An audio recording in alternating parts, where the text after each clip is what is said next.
Hello everyone and welcome to this week's short video tutorial, and this will mark a new section in the book. The board is based on a free ebook that's available on the World Xiangqi Federation website, and in this top board we'll be starting to discuss the pawn opening, which is one of the newer ways of playing Xiangqi for the past 2 decades. So without further ado, let us begin the board. Pawn opening, and Black will counter with the Thundering Cannon. The Thundering Cannon is thus named because the Chinese name for it is called Yisen Lei, and in some old literature on the book, in old English literature on the topic, it was translated as Thundering Cannon. I personally think that it is an apt translation, and I have been using the translation ever since. Now, after playing the Thundering Cannon, the more proactive way would be to play the Central Cannon. Because the Black Cannon had been moved, it would take much effort for Black to develop his right horse as a proper horse, since this intersection had already been occupied by the cannon. So because Black was not able to develop this horse as a proper horse, Red would choose to use the central cannon, and Black is now unable to use the screen horse defense to defend. So one of the main ideas behind making this move, c2 equals to 5, is such. Now c8 equals to 5 is also another orthodox option, which will be beyond the scope of this board. And Black would usually counter with e3 plus 5 to fortify the center and give up the central pawn. Now Red will continue with h2 plus 3. Capturing the central pawn is another variation that's sometimes seen, but usually this is the way that this variation is played. And Black would try to get his chariot into action as fast as possible. The chariot would be more effective if it crossed the palace to either this intersection or this intersection. Now, by doing so, Black would sacrifice his central pawn and try to concentrate his efforts to attack this flank. So basically, this is the modern way of playing this opening. Now, in this position, Red would deliberately entice Black to push the pawn forward, so that for Black to try to capture this horse. However, this would be the deceptive move in this board. Now, in this board, there will be two major variations. The first would be p3 plus 1, the other would be r9 equals to 2. And one might wonder, would it be possible or would it be advisable for Black to play r9 equals to 4? Let us see. If r9 equals to 4 was played, Black would get to develop his material, and Red would have an unshakable advantage once the chariot moved to the riverbank, because now if Black pushed the pawn, he could simply trade chariots, etc., and command the riverbank. R4 equals to 5 will also not be a good idea, because Red could simply adopt the sandwich horse defense formation, and he has more potential in the mid game. So that is why 9 equals to 4 is usually not seen in actual play. Instead, p3 plus 1 or r9 equals to 2 is seen. In the first variation, Black would attack with p3 plus 1. Okay, and Red would actually capture the pawn and sacrifice his horse. So let us see what would happen. Now, if Red did not capture the pawn and chose to move his horse to the riverbank, attempting to capture the central pawn, Black would simply capture the pawn and develop his right horse. Now, because the red chariot had not moved, the black cannons would be linked nicely, and this horse would not be able to do much at the moment. So Black would have a very playable game. The threat of this pawn would now be imminent, and red must find a way to deal with it sooner or later. So that is why p7 plus 1 is advocated instead of h7 plus 6. Red would accept the sacrifice, and now, because the cannon had moved, black's cannon rank was weakened, and black would be threatening to gain material. Black would be forced to protect the cannon in this manner. If the cannon moved, the horse would be lost. So one might wonder, instead of protecting the chariot in this awkward manner, would r9 equals to 8 be better? The answer will be no, because red would now use one chariot to pin 3 black pieces to one rank, and also threaten to capture the central pawn if needed, if the black elephant captured the red pawn. This horse is protected by the cannon, and if black decided to trade more material, this chariot would be developed. So let us see. Now, since black did not trade material, attack, a very nice attack, and as can be seen, 1, 2, 3 of red's pieces have pinned 1, 2, 3, 4, 5 of black's pieces, and red would now be prepared to get back lost material and also claim the huge positional advantage at this point in time. So that is why r9 equals to 8 is not a good idea, because once the cannon was here, once the chariot was here, red would use the cannon to control the throat rank. This is because the chariot had moved to an awkward position. Red would immediately pounce on the chance to develop his left cannon as a riverbank cannon, threatening to play c8 equals to 1 to capture the trapped black chariot. So this would force black to play p9 plus 1, and red would now start his attack. Because the left cannon had already moved to the cannon, to the riverbank rank, black must defend in this manner. If black tried to defend in this manner, red would play c8 equals to 9 as an intermediate move, forcing the black horse to the edge file where it would not pester this central cannon before making this move. This would be a checkmate threat, and black would try to move his king to safety, and red would develop his left chariot, threatening to deliver a check and then go for the checkmate. Now, black would defend in this manner. Red would chase the cannon, forcing it to retreat. And at this point in time, red has less material, but he has the overall advantage. The pawn is still protected. Black has not been able to capture it, and red would have a very nice position, but black's material will be cramped. So that is why a4 equals to 5 is not a good idea. And black would choose to play a6 plus 5. Red would still play c8 equals to 9 to threaten this other chariot, forcing the horse to move. And because this horse had moved, the center of the board will become even weaker for black. And at this point, red will go for attack with r2 plus 6, and forcing black to play h8 plus 7 to try to relieve some pressure. Now, what would happen if p1 plus 1 were played as black tried to dislodge this red cannon? Red would simply threaten to checkmate, and red will continue to attack with r9 plus 2 to gain even more material. r9 plus 2 or r3 equals to 2 will be both very powerful attacks that black would have trouble dealing with. So h8 plus 7 would be a better idea to try to dislodge this cannon.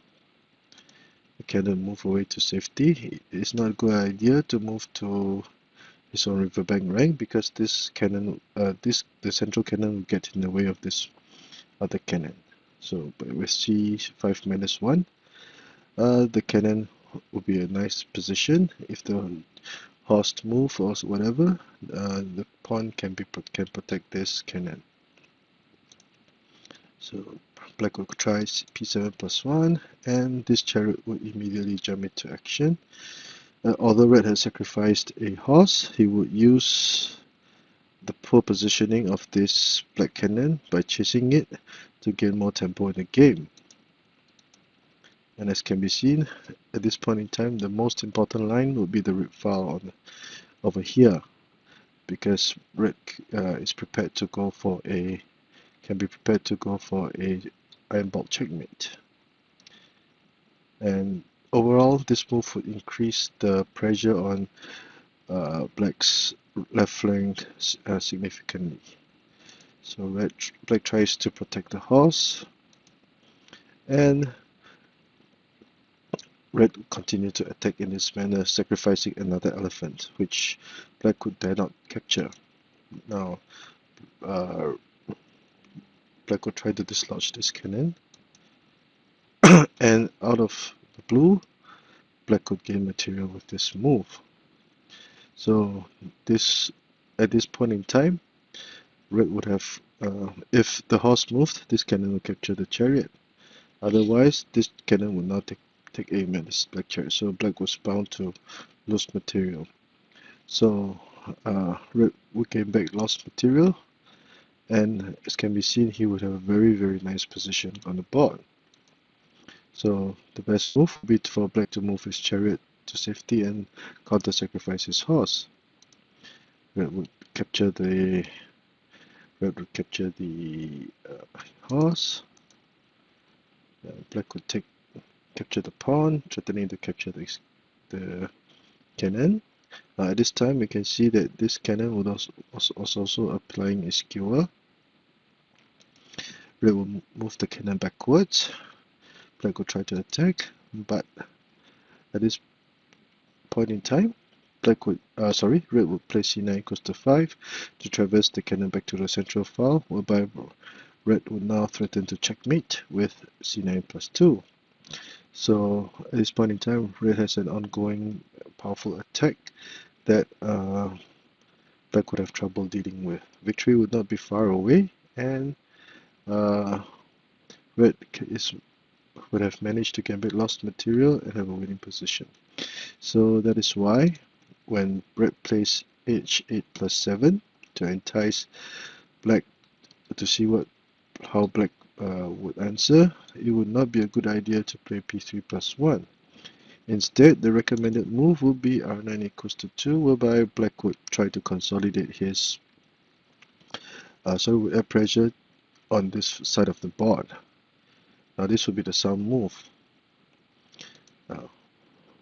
Red would go for the 5-9 cannons, and black would now develop his horse as an elephant eye horse. Now this is the correct way of moving the material. It would not be a good idea for black to try to develop this horse at this point in time, because red would capture the central pawn, and because the 5-9 cannons are already in place, red could simply make this move and threaten this chariot, which would have trouble developing. So red would have the initiative. So h2 plus 4 would not only protect the central pawn, it will also discourage red from, or prevent red from playing c5 plus 4, followed by c5 equals to 9. Red will develop his chariot, and black will move his horse to safety. Red will try to capture the central pawn, and black would consolidate his central file with a4 plus 5. This is a wait and see approach, as black could see what red has in mind.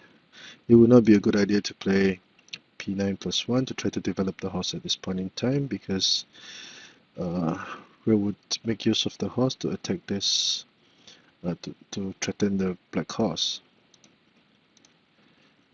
Consolidating the defense, black will protect the chariot, to protect this horse in this manner so that this chariot can be freed to advance and attack.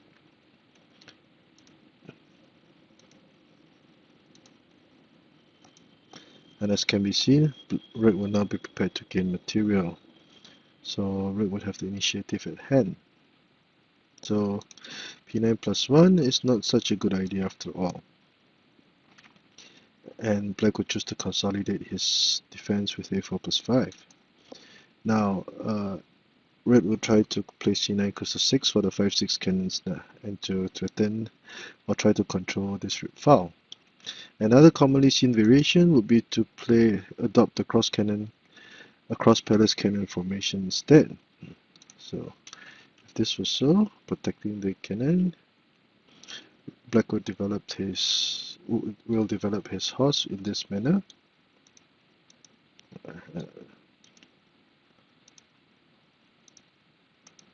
And as can be seen, it will be a sticky situation. Both colors will be pestering each other. Black will be applying a lot of pressure on this flank, while red would have an attack on the central file. So black can be very satisfied with this option.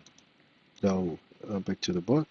c5 equals to 6. What would happen if red accepted black's sacrifice? Black would not only gain back lost material, he would have better positioning of the pieces, because black would now threaten to capture the horse, the cannon, and if the cannon moved away, this horse. So red would not have gained anything in this exchange. So that is why capturing the horse was not a good idea. So a6 plus 5, and black would develop his horse and move the horse to safety, capturing a central pawn, developing the chariot as a kingside chariot.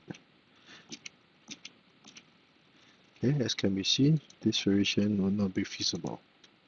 So c9 equals to 6 would perhaps be a better option, and black could now develop his chariot in this manner so that the horse will not only be protected, this chariot will now be free to do damage.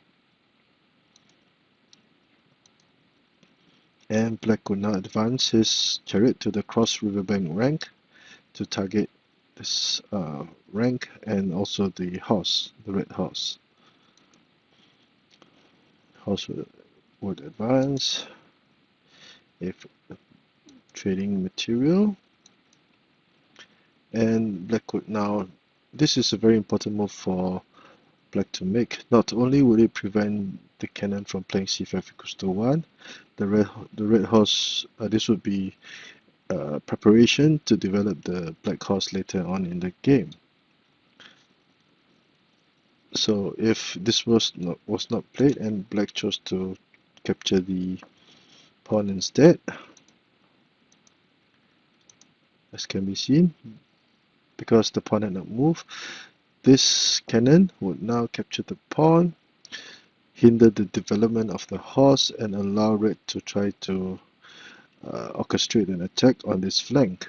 So red would have a slight advantage in this situation. So p9 plus 1, and red would consolidate his defense.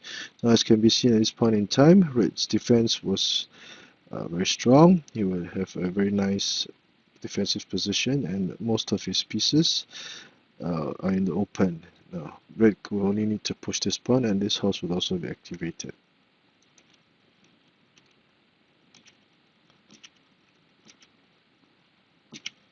And red would move this cannon to safety, threatening to capture the black chariot. And as can be seen, black would have a very stable formation. He would have enough strength to contend with red's aggression or red central cannon. So this will be very satisfactory for black. So as can be seen, if you compare this position to this position, we can see that black is in deep trouble.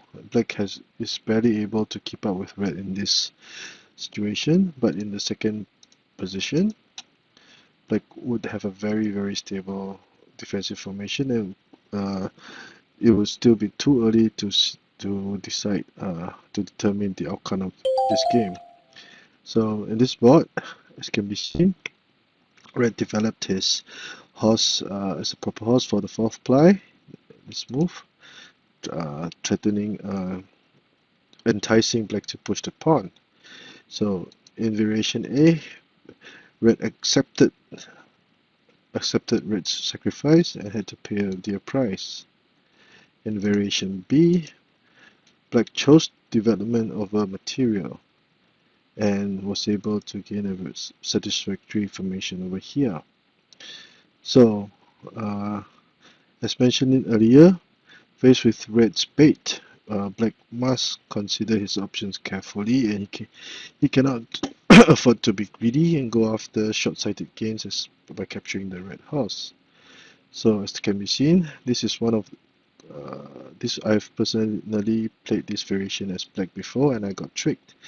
I went for the horse and lost badly in the game.